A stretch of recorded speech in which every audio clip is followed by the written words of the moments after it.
السلام علیکم ورحمۃ اللہ وبرکاتہ۔ الحمدللہ وحدہ والصلاة والسلام علی من لا نبی بعد اما بعد۔ آج کا موضوع ہے کہ شعبان کے مہینے میں رسول اللہ صلی اللہ علیہ وسلم کے روزوں کی فضیلت۔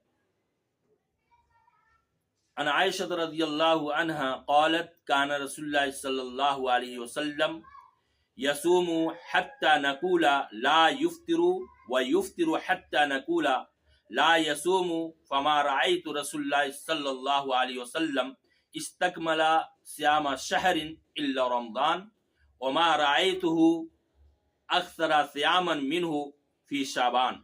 صحیح بخاری حدیث نمبر 1969 اور صحیح مسلم 115۔ حضرت عائشہ رضی اللہ عنہا بیان کرتی ہیں کہ رسول اللہ صلی اللہ علیہ وسلم روزے رکھتے تھے، یہاں تک کہ ہم کہتے کہ آپ روزے نہیں چھوڑتے، پھر آپ روزہ چھوڑ دیتے، یہاں تک کہ ہم کہتے کہ آپ روزے نہیں رکھتے۔ میں نے آپ صلی اللہ علیہ وسلم کو کبھی کسی مہینے کے مکمل روزے رکھتے ہوئے نہیں دیکھا سوائے رمضان المبارک کے، اور میں نے رسول اللہ صلی اللہ علیہ وسلم کو شعبان سے زیادہ کسی اور مہینے میں روزہ رکھتے ہوئے نہیں دیکھا۔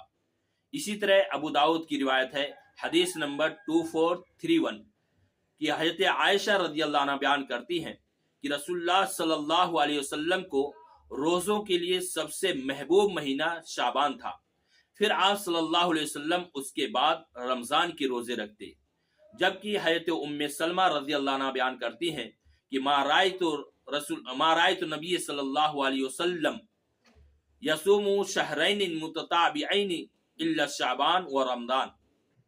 حضرت ام سلمہ رضی اللہ عنہ بیان کرتی ہیں کہ میں نے رسول اللہ صلی اللہ علیہ وسلم کو 2 مہینے پے در پہ 2 مہینے مسلسل روزہ رکھتے ہوئے نہیں دیکھا سوائے شعبان اور رمضان کے۔